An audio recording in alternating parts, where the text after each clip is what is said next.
Glück auf und Howdy aus Austin in Texas. Die Amerikaner, die haben die verrücktesten professionellen Ligen im Sport dieser Welt. Und wir sind heute bei einer ganz verrückten Liga.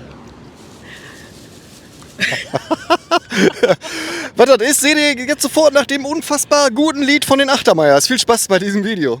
Die Achtermeyers in Texas, der Weg war nicht leicht. Doch jetzt stehen sie hier unter dem weiten Himmel, unendlich und weit. So, Sportarten in Amerika, das geht natürlich sehr, sehr gut hier, denn ist immer Party angesagt. Und ihr seht im Hintergrund schon, sind ein paar Zelte aufgebaut. Es ist, also wenn ihr Texas sehen wollt, ne? Und wenn ihr Action haben wollt, ne? Und wenn ihr dabei auch noch gute Country-Music haben wollt, ne?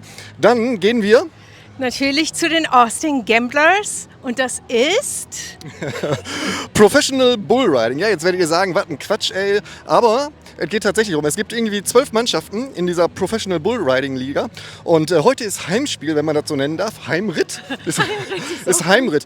8 Sekunden müssen die Jungs auf dem Bullen bleiben. Und wir nehmen euch mit hier im Moody Center sind wir. Bei den Austin Gamblers. Es ist Gamblers Day. Vor allen Dingen bin ich ja total gespannt, wie die das Moody Center so mit diesem ganzen Dreck umgebaut haben. Weil normalerweise kennt ihr ja, wir waren ja schon bei einigen Konzerten da drin, ist immer alles picobello und jetzt soll auf einmal alles mit Schlamm und Erde und so weiter voll sein. Ich habe schon gesehen, es gab schon ein paar Videos im Internet. Wir gehen mal rein. Erstmal Fanfest.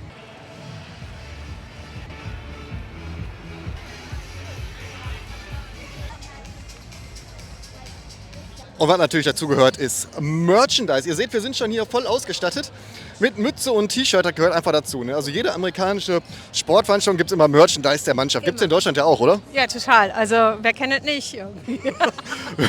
wer kennt es nicht?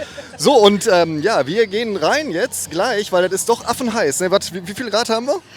104 Grad Fahrenheit. Ich denke, es ist Fieber, so 40 Grad. Ja, da hat auf jeden Fall jemand die Heizung gemacht. Also das Prinzip ist, hier gibt es so ein Fanfest. Hier kann man ein bisschen Merch kaufen, kann sich ein bisschen eindecken. Es kommt gleich David Lynch und den könnt Dustin Lynch. Dustin Lynch, meine Güte, ist ein Country-Sänger. Ja. Und der tritt gleich hier eine halbe Stunde vorher auf und gibt auch eine Stunde Konzert in der Halle. Ich weiß gar nicht, ob ich das filmen darf oder ob YouTube mich da wieder rausschmeißt wegen Musik. I don't know. Auf jeden Fall in die Stories können wir das verpacken. Das Geile ist, wenn der gleich auftritt, ne, und YouTube sperrt mir das, ne, dann mache ich so den Sesamstraßen-Song dahinter und dann seht ihr gleich einen Cowboy, der zu dem Sesamstraßen ist. Ist doch auch ganz lustig, oder?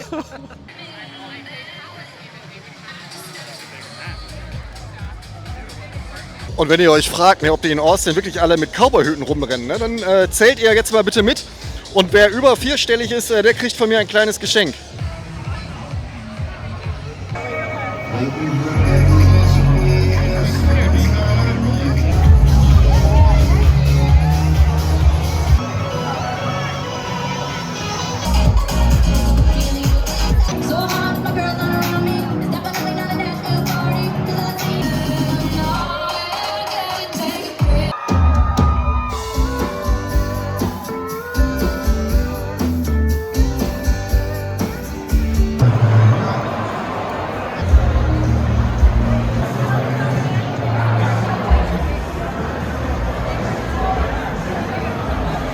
Wir sind reingegangen. Wir haben irgendwie Sektion 116? 117 und die suchen wir jetzt, aber wir haben noch ein bisschen Zeit. Das Fanfest, das läuft noch. Und das war, wie hieß er? Dustin Lynch. Ich verwechsel immer. Der war so cool. Ich mache den wirklich gerne. Ich verwechsel immer Dustin und David. Ich weiß auch nicht. Also ich habe nachgeguckt. Generation, Schatz. Nee, David ist ein Filmemacher. Ist das so? Ja. Ist doch nicht schlimm. So, ich erkläre euch noch ein bisschen was zu Professional Bullriding. Und zwar geht das eine Saison, also wir sind mitten in der Saison. Die Austin Gamblers, so heißt die heimische Mannschaft hier, steht momentan auf Platz 6 der Liga und hat heute ihr Heimritt, habe ich ja schon erzählt. Ne? So, und es geht darum, dass verschiedene Bullenreiter, mindestens 8 Sekunden auf diesem Bullen bleiben müssen. Und dann gibt es Punktrichter, die da Punkte verteilen. Und das Team mit den meisten Punkten, das gewinnt am Ende die Professional Bullriding Liga. Und wir drücken natürlich den Daumen für die Austin Gamblers. Ja, ich bin sehr gespannt. Bevor ihr euch jetzt aufregt in den Kommentaren, dass das ja alles Tierquälerei ist und sowas, das ist nicht richtig. Weil die Bullen, die mussten sich hier bewerben in einem langen Bewerbungsprozess. Ne, und die haben wirklich nur die Besten ausgewählt, die auch Bock darauf hatten und die auch damit also die haben so einen Waiver ausgefüllt. Ich wollte sagen, die haben alle einen Waiver unterschrieben, dass sie das machen wollten. Ja, also die kriegen hinten die Eier abgeklemmt, ne, und dann wollen die runterwerfen. Aber das ist völlig okay, weil die haben ja unterschrieben, dass die das wollen. Ja, ist so. Könnt ihr nachgucken. Googelt es. Ja, fragt ChatGPT.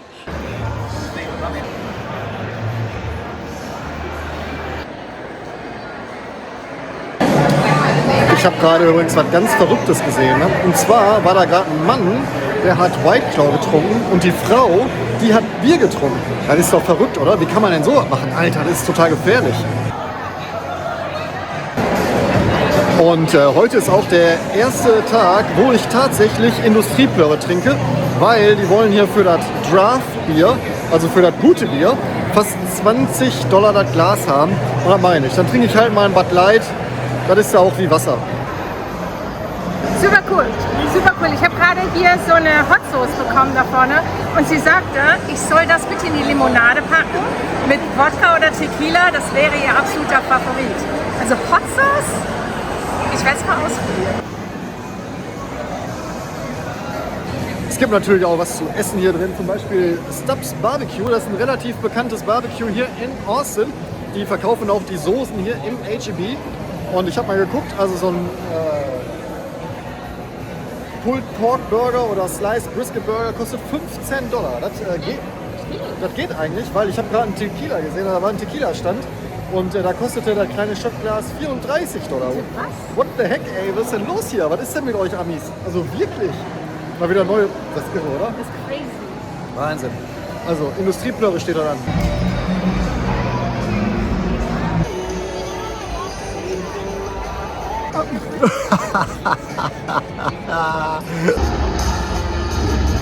I'm glad to have you guys out here with us where it is a cool 72 degrees inside the arena here. And man, we're glad to have you guys here with us the opening night. Kelme Silva is now climbing the ladder. He is the number 4 man. Right round in the engine. Buckle up, Austin, because it is time for the Realm opening ceremony.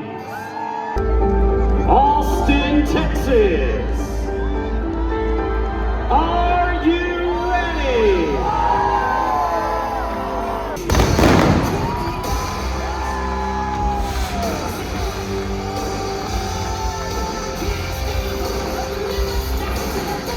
A hot desert wind from Arizona. Game number 2 between the Arizona Ridge Riders and the Oklahoma Wildcatters.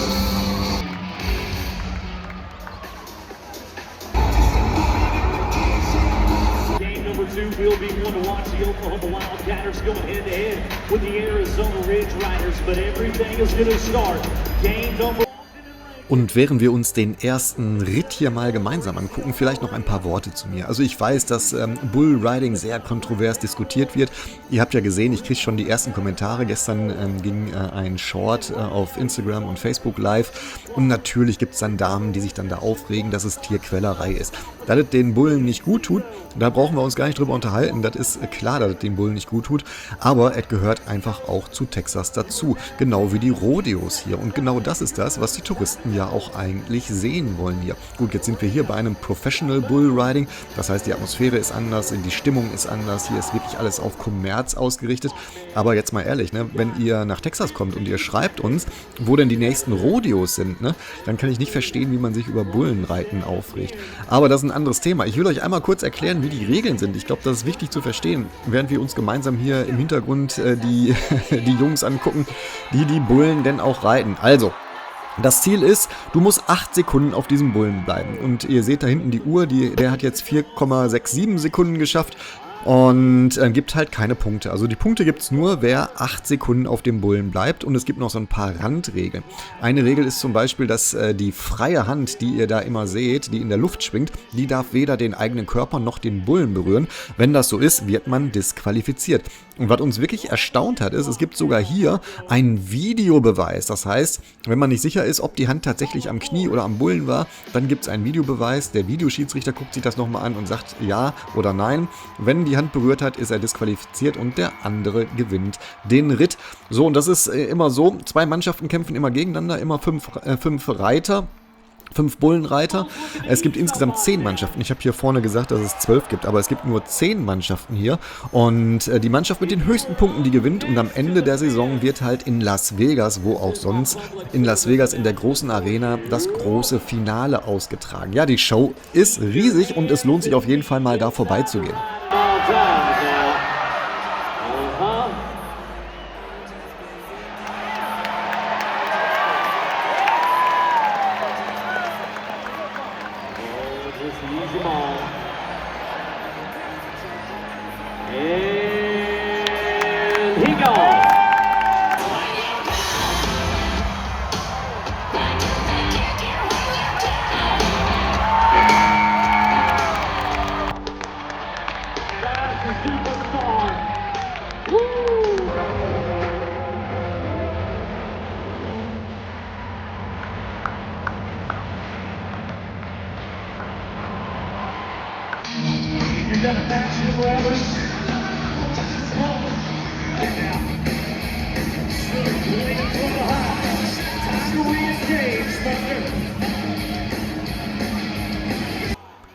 Und wie das bei jeder großen amerikanischen Sportveranstaltung ist, gibt es natürlich immer Giveaways in den Pausen. Ja, gerade im Baseball ist das sehr extrem. Hier fallen jetzt per Fallschirm ein paar Klamotten von Ariat herunter. Wirklich hochwertige Sachen und das ist natürlich richtig cool gemacht, ne?